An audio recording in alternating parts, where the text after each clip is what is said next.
Hello guys, तर आज आहे आपल्या व्हिडिओचा 18वा दिवस। तुम्हाला फक्त 21 दिवसच फक्त माझ्या इंस्टा चॅनलला तुम्हाला हे व्हिडिओ बघायला भेटणार आहे आणि 21 दिवसानंतर तुम्हाला माझ्या यूट्यूब चॅनलला हे व्हिडिओ बघायला भेटणार आहे। आणि हे सगळे जे व्हिडिओ ते पुढे पण जे पण व्हिडिओ येणार आहेत ना, आणि हे पण सगळे व्हिडिओ सगळे तुमच्याच फायद्याचेच आहे, तुमच्याच लाईफमध्ये काहीतरी चांगले चांगले चेंजेस होणार आहे। त्याच्यामुळे माझं यूट्यूब चॅनल सबस्क्राईब करून ठेवा।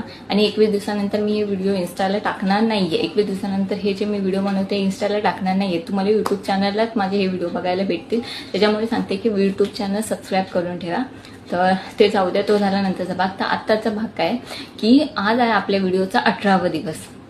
तर आज काय आहे की आपण ना कधी कधी लाईफमध्ये ना गोल डिसाईड करतो, सर्व गोष्टी डिसाईड करतो, पण आपल्यालाच अचानक कधी कधी असं वाटतं की अरे मी डिसाईड केलेली गोष्ट करायचं आपलंच मन नाही करत, आपलं मन आपण काय करतोय किंवा आपलं मनच उडून जातं त्या गोष्टीवरून न करायचं, म्हणजे जर आपण डाऊन जातो। मग अशा वेळी काय करायचं, शक्यतो ट्राय करायचं की आपण डाऊन नाही गेलं पाहिजे, म्हणजे कोणत्या गोष्टीला घेऊन आपलं मन नाही करत आहे आणि आपण शक्यतो मला मान्य आहे की जेव्हा आपलं मन करत नाही तेव्हा कुठली पण गोष्ट करणं खूप अवघड असतं, पण त्यावेळेस काय करायचं, शक्यतो ट्राय करायचं की ना डाऊन आपण गेलो नाही पाहिजे। आणि जर आपण प्रयत्न करून पण आपण जातोय डाऊन खालती, म्हणजे होताना खालती येतोय, तर मग काय करायचं, मग त्या दिवशी काहीच विचार नाही करायचा, काहीच विचार नाही करायचा, मस्त झोपून घ्यायचं।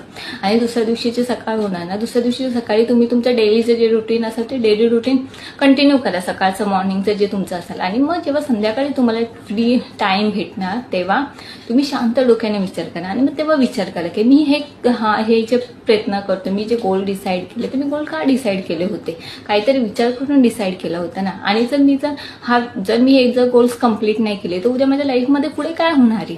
जर गोल डिसाईड केले तर माझंच आयुष्यामध्ये चांगलं होणार आहे, माझीच लाईफ चांगलं होणार आहे, चेंजेस माझ्यामध्येच सर्व गोष्टी होणार आहे। आणि जर मी नाही केले तर नाही करून तर असं जीवनाला काय अर्थ की, म्हणजे नुसतं खायचं आणि बसायचं, काहीतरी पाहिजे ना आपल्या लाईफमध्ये गोल्स।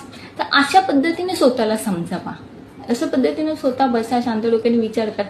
मग तुम्हाला ना ऑटोमॅटिक ना जोपर्यंत आपल्याला एखाद्या गोष्टीचं महत्त्व समजत नाही ना, आपण त्या गोष्टीसाठी ऍक्शन नाही घेत। जेव्हा तुम्ही शांतपणे डोक्याने तुम्ही स्वतःला समजावाल की नाही अरे मी आता एक्झाम समजा, मी एक्झामचे तुमचा गोल्स असेल की मला एक्झाम क्रॅक करायची, मग तुम्ही शांतपणे विचार करा की मला ही एक्झाम क्रॅक का करायची आहे, मला एक्झाम का क्लिअर करायची, किंवा ह्याच्याने माझं चांगलं होणार आहे। तसं तुमचा जे गोल्स असेल त्या गोल्सबद्दल विचार केला। प्रत्येकाचे गोल्स हे लाईफमध्ये खूप वेगळे, तसं तुमच्या गोल्सने तुमचा काय फायदा होणार आहे ह्या गोष्टीचा विचार करा। तेव्हाच तुम्हाला ना खूप छान वाटेल आणि तुम्ही अजून ना प्रेरित होणार की त्या गोल्सवर काम करण्यासाठी। आणि तुम्ही याच्यामध्ये ना डाऊन पण नाही जाणार, तुम्ही जेवढे डाऊन जाणार तेवढे तुम्ही स्वतःला वरती काढा, असंच करा नेहमी। मी हे अशीच करते, तर जितके अप जाणार